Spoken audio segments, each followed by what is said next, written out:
নমস্কার বন্ধুরা, আশা করি তোমরা সকলে খুব ভালো আছো, সুস্থ আছো এবং অবশ্যই পজিটিভ আছো। আমি আরও একবার তোমাদের সামনে চলে এলাম আমরা সকলের আজকের বিষয়ে একটু কথা বলবার জন্যে। তো আজ আমাদের বিষয় দিয়েছেন আমাদের সকলের খুব প্রিয় একজন মানুষ, আমাদের সকলের শ্রদ্ধেয় দিভাই। তিনি হচ্ছেন সারেদি ভাই। তো সারেদি ভাই যে বিষয়টি দিয়েছেন সেটি হচ্ছে যে মনুষ্যত্ব এমন একটি সুগন্ধি যেটা মানুষের মৃত্যুর পরেও থেকে যায়। তো এত সুন্দর একটা বিষয় দিয়েছো দিভাই তুমি। যখন থেকে আমি দেখেছি তখন থেকে ভীষণ ভালো লেগেছে। আসলে লেখাটাই এত সুন্দর যে খুব ভালো লেগেছে। তো এটা তো একদম সর্বৈব সত্য, মানে 1000% সত্যি যে মানুষের মৃত্যুর পর তো কিছু থাকে না, সবই চলে যায়, আমরা পঞ্চভূতে লীন হয়ে যাই, তো কিছু পড়ে থাকে না। তো সত্যি মনুষ্যত্বই এমন একটি সুগন্ধি যেটা মানুষের মৃত্যুর পরেও তার অস্তিত্বটাকে সুবাসিত করে রাখে। মনুষ্যত্ব তো মানুষ যে যার মানার হুঁশ আছে তার মধ্যে অবশ্যই মনুষ্যত্ব থাকবে। আমরা যখন চলে যাই পৃথিবী ছেড়ে তখন তো আমরা পিছিয়ে কিছুই ছেড়ে যাই না, হয়তো নিজেদের সন্তান বা নিজেদের কিছু আত্মীয় পরিজন, তো তাদের নিজের নিজের আলাদা আলাদা এক্সিস্টেন্স। আমার নিজস্ব বলতে আর কোনো কিছু থাকে না। তো যেটা থাকে, যেরকম প্রত্যেকটা মানুষের যেরকম কি একটা ফুটস্টেপ রেখে যাওয়া উচিত, একটা ছাপ রেখে যাওয়া উচিত, যেটা নাকি পরবর্তী সময়ে একটা মানুষকে হলেও ইন্সপায়ার করে, যতটুকু যার পক্ষে যতটুকু সম্ভব। কারণ ঈশ্বর যে আমাদেরকে পৃথিবীতে পাঠাচ্ছেন, প্রত্যেকের তো একটা একটা করে পারপাস থাকে, প্রত্যেকটা সোলের একটা করে পারপাস থাকে। আমরা হয়তো সেটা বুঝতে পারি না, আমরা জীবনটাকে অছিলায় আর কি নষ্ট করি, কোনো ভালো কাজে আমরা জীবনটাকে লাগাই না, কোনো শুভ কাজে, কোনো সুখকর হয় এমন কোনো কাজে বেশিরভাগ সময় আমরা স্বার্থ নিয়ে একদম মেতে থাকি। এতটা স্বার্থান্বেষী হয়ে যাই আমরা যে আমাদের দিকবিদিক জ্ঞান শূন্য, মানে দিকবিদিক জ্ঞান শূন্য হয়ে যায় আমরা, আমাদের মান হুঁশ কোনোটাই আর থাকে না। মানুষ মানেই হচ্ছে মানযুক্ত হুঁশ, যার মধ্যে এই দুটো জিনিস আছে। তো এই দুটো জিনিসকে আমাদের মধ্যে সেই কি বলবো, কাল্টিভেট করার মতো যেন করতে হয়। দুটো জিনিসকে নিয়েই হচ্ছে আমাদের অস্তিত্ব। এই দুটো জিনিসের একটাও যদি না থাকে তাহলে কিন্তু তাকে সম্পূর্ণভাবে মানুষ বলে মনে করা যায় না। এবং আমাদের মৃত্যুর পরে তো কিছু থাকে না, একটা নাম পড়ে থাকে শুধু হয়তো। তো যেটা থেকে যায়, যেটা কালকেও বলছিলাম, আমাদের ভালো কর্ম, আমাদের ভালো ব্যবহার, আমরা কোন মানুষটাকে কতটুকু কি দিতে পেরেছি। কারণ আমরা গিভার, আমাদের দেওয়াটাই হচ্ছে আমাদের কাজ। আমরা হয়তো কোনো খারাপ জিনিসকে রিসিভ করতে পারি, কিন্তু খারাপ জিনিস আমরা কাউকে দিতে পারি না। খারাপ জিনিস যদি রিসিভও করি তার পরিবর্তে আমাদের কিন্তু ভালো জিনিসটাই দেওয়া উচিত। তো আমরা কতটুকু এগুলো করতে পারছি, আমরা কতটা ওয়াইজলি আমাদের জীবনটাকে চালনা করতে পারি, কতটা উইজডম আমরা রাখতে পারি আমাদের প্রতিটা কাজে বা প্রতিটা ভাবনা চিন্তায়, এগুলোই হচ্ছে থেকে যায়। আমাদের মধ্যে বিবেক, আমাদের মধ্যে স্নেহ, মায়া, মমতা, দয়া, এইগুলো কতটা পরিমাণে থাকে, এগুলো কিন্তু একটা মানুষের অস্তিত্ব বা একটা মানুষের পরিচিতি তৈরি করে, আইডেন্টিটি তৈরি করে, যে সেই মানুষটা কেমন ছিল। বিখ্যাত দুদিক থেকেই হওয়া যায়, কুখ্যাত হয়েও বিখ্যাত হওয়া যায়, আবার ভালো কাজ করলেও বিখ্যাত হওয়া যায়। তো অবশ্যই পজিটিভিটির দিকেই আমাদের লক্ষ্য থাকা দরকার।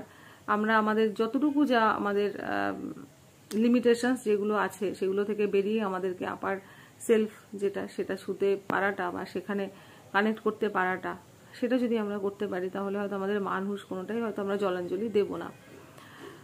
অনেক সময় দেখা যায় যে হয়তো অনেক মানুষ অনেক শিক্ষিত, কিন্তু তার মধ্যে প্রকৃত যেটা জীবনের শিক্ষা, যেটা মনুষ্যত্বের শিক্ষা, সেটা হয়তো কোথাও কম। আবার কখনো কখনো দেখা যায় যে কোনো মানুষ হয়তো পুঁথিগতভাবে অতটা শিক্ষিত নয়, কিন্তু তার মধ্যে মনুষ্যত্বের শিক্ষা বা সেই বীজটা এত সুন্দর করে বপন করা হয়েছিল কোনো সময় বা কোনোভাবে বা হয়তো কারোর দ্বারা, যেটা দেশে একদম সুন্দরভাবে সুন্দর একটা সেই বটবৃক্ষের মতো একটা মানুষ তৈরি হয়েছে।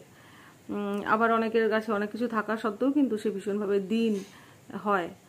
তো এটা হচ্ছে ডিপেন্ড করে, শিক্ষা শুধুমাত্র তো আর বই পড়ে হয় না, শিক্ষা অনেকটা জীবনের থেকে নিতে হয়, আর শিক্ষা কিছুটা নিজেকে নিজে দিতে হয়, বা কোন সিচুয়েশন হিসাবে বা কোন জায়গায় কি করতে হয়, কি বলতে হয় বা কি স্টেপ নিতে হয়, সেগুলো অনেকটা নিজেকেও বুঝে নিতে হয়। সবটাই কেউ শিখিয়ে দিতে পারে না। আর যে জিনিসটা নিজের ভেতর থেকে আসে, যে জিনিসগুলো নিজের উইদিন থেকে আসে, বা যে ভাবনা চিন্তাগুলো নিজের বিবেক নিজেকে জানায়, সেইগুলোই হচ্ছে কিন্তু প্রকৃতপক্ষে হয়। আমি হয়তো কাউকে একটা কথা বললাম, এটা করো না, ওটা করো না, এই না, সেই না, তাই না, সে ততক্ষণ সেটা শুনবে না যতক্ষণ না পর্যন্ত তার ভেতর থেকে সেই সাড়াটা সে পাবে।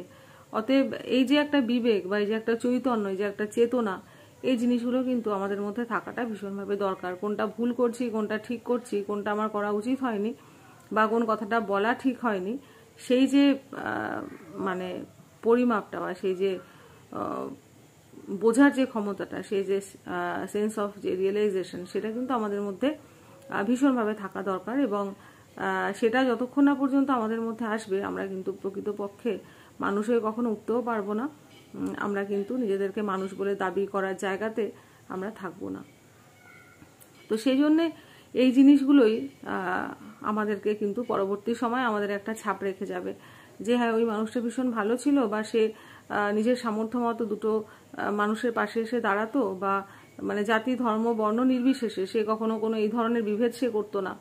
তার কাছে প্রত্যেক মানুষই হচ্ছে এক, তার কাছে হচ্ছে প্রত্যেক মানুষই মানুষের পরিচিতিতেই সে বিশ্বাসী। তো সেই জন্যে নিজেদেরকে অনেকটা একটা প্র্যাকটিসের মধ্যে দিয়ে নিয়ে যাওয়া, নিজেদের মডিফিকেশান, নিজেদের রেকটিফিকেশান যতখানি আমরা করতে পারবো। এটা একটা লাইফ টাইম প্রসেস, বোধহয় এক জন্মেও পুরোপুরি ঠিক হয় কিনা আমার জানা নেই। এই সাধনা হয়তো চলতে থাকে, জন্ম জন্মান্তর ধরে হয়তো চলতে থাকে, বা আনফিনিশড এই জীবনে যেগুলো, সেগুলো হয়তো আর একটা জীবন পেয়ে হয়তো সেগুলোকে ফিনিশ করতে হয়, বা আরও জীবন এরকম হয়তো আসে। তো সেই জন্য যে জীবনটা এখন পেয়েছি, এতটুকুই চেষ্টা থাকুক যে যেন ভালো কোনো কিছু করে যেতে পারি, যেন মানুষের গুড বুকে একটু নাম থাকে।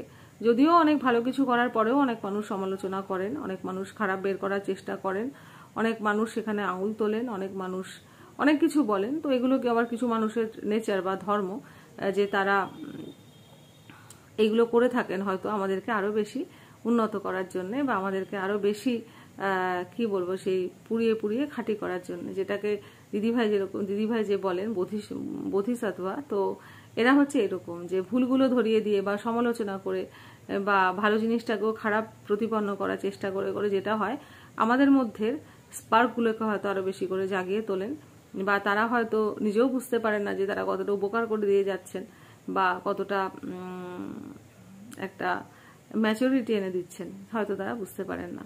তো যাই হোক, সেই জন্য প্রত্যেকটা মানুষ যারা জীবনে আসে, সবার কিন্তু এক একটা জায়গা আলাদা আলাদা থাকে, সেটা ভালো দিক থেকে হোক বা খারাপ দিক থেকে হোক।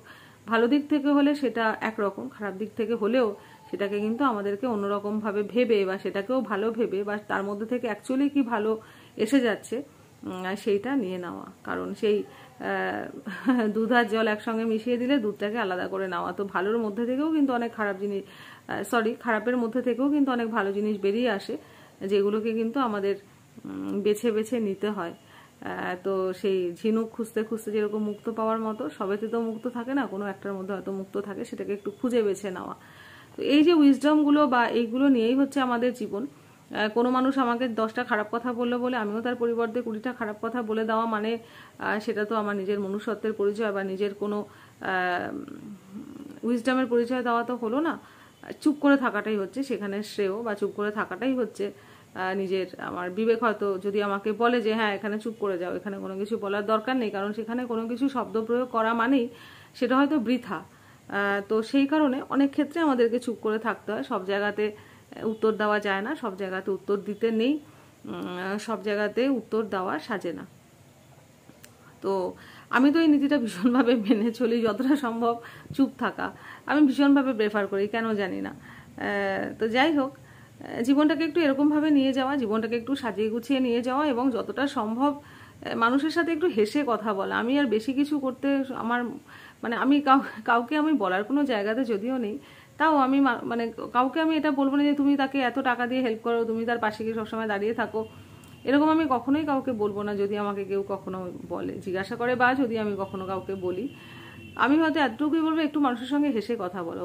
কথা বলার সময় শব্দ প্রয়োগের দিকে একটুখানি খেয়াল রাখো, শব্দ চয়নটা ঠিক করে করো, আর মানুষের সঙ্গে একটুখানি হেসে একটু রেসপেক্ট দিয়ে কথা বলো। কারণ সম্মান করতে যদি আমি না পারি, আমাকেও কেউ করবে না। এবং এটা কিন্তু মনুষ্যত্বের একটা অনেক বড় ধর্ম, মানুষকে মানুষ বলে মনে করা, মানুষকে সম্মান করা, মানুষকে ঈশ্বরের জায়গায় রাখা, মানুষের মধ্যে ঈশ্বরের বাস, সেটাকে বিশ্বাস করা, সেটা ধনী দরিদ্র, জাতি বর্ণ ধর্ম সমস্ত কিছু নির্বিশেষে। তো আমার এরকমই মনে হয় যে সত্যি কথাই তো, যে মনুষ্যত্বই এত মশা কামড়ায় না, ফ্যানটা অফ করে দিলে। তো মনুষ্যত্বই হচ্ছে সেই সুগন্ধ, নিজের মানুষকে ভালোবাসতে পারা, মানুষের মানে মানুষকে স্নেহ, মায়া, মমতা, এই সব কিছুর বন্ধনে জড়িয়ে রাখা, বা মানুষের মধ্যে ঈশ্বরের বাস, এটাকে সবসময় মনে রেখে এবং বিশ্বাসের জায়গাতে নিয়ে যাওয়া। এটা তো অবিশ্বাসের কোনো জায়গা নয়, তবে সবাই হয়তো এটা এখনো পর্যন্ত বিশ্বাস করেন না। যদি সেটা হতো তাহলে হয়তো এতটা স্বার্থান্বেষী দুনিয়া আমাদের হতো না। আমরা মনুষ্যত্ব, বিবেক, এই সমস্তগুলোকে হয়তো জলাঞ্জলি দিতাম না। আমরা একটা অসুস্থ মানুষকে রাস্তায় পড়ে থাকতে দেখলেও তাকে হয়তো এক ফোঁটা জল না দিয়ে পাশ থেকে চলে যাওয়ার মতো মানসিকতা তৈরি করতে পারতাম না। কোনো মানুষের ভালো হলে তাকে অনেক কিছু বলে ছোট দেখানোর চেষ্টা হয়তো করতাম না। কোনো মানুষের দুঃখে মজা হয়তো পেতাম না, পিঠ পিছনে হয়তো হাসতাম না, আমরা অনেক কিছুই করতাম না। তো সেই জন্য এগুলো কখনো মানুষের কোনো মানুষের আইডেন্টিটি তৈরি করে না, ভালোটাই তৈরি করে, যে হ্যাঁ ওই মানুষটা অন্তত হেসে কথা বলতো, যখনই দেখা হতো তখনই হেসে কথা বলতো, বা একটা সম্মান করতো আর কি, আমার যেটা বলার। তো সেই জন্যে মনুষ্যত্ব না থাকলে সে তো সত্যি কথাই মানুষ নয়। আর মনুষ্যত্বই সেই সুগন্ধি যেটা মারা যাওয়ার পরেও থেকে যায়। মানুষের ভালো ব্যবহার, মানুষের ভালো কর্ম, মানুষের ভালো ভাবনা চিন্তা, এইগুলোই আমার তো এরকমভাবেই মনে হয়।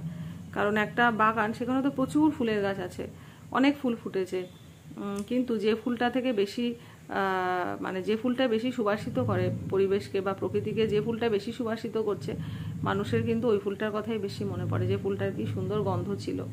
অনেক ফুল আছে, তাও ওই ফুলটার কথাই হয়তো মানুষের বেশি মনে পড়ে। না হলে বাগানে তো এত ফুল থাকে, কিন্তু গোলাপ আমাদেরকে এত অ্যাট্রাক্ট করে কেন? তার কালার, তার স্মেল, তার সব কিছু আমাদেরকে এত অ্যাট্রাক্ট কেন করে? পদ্ম পাকে জন্মায়, তাও সে আমাদেরকে এত অ্যাট্রাক্ট কেন করে? এগুলোই হচ্ছে ইন্সপিরেশন।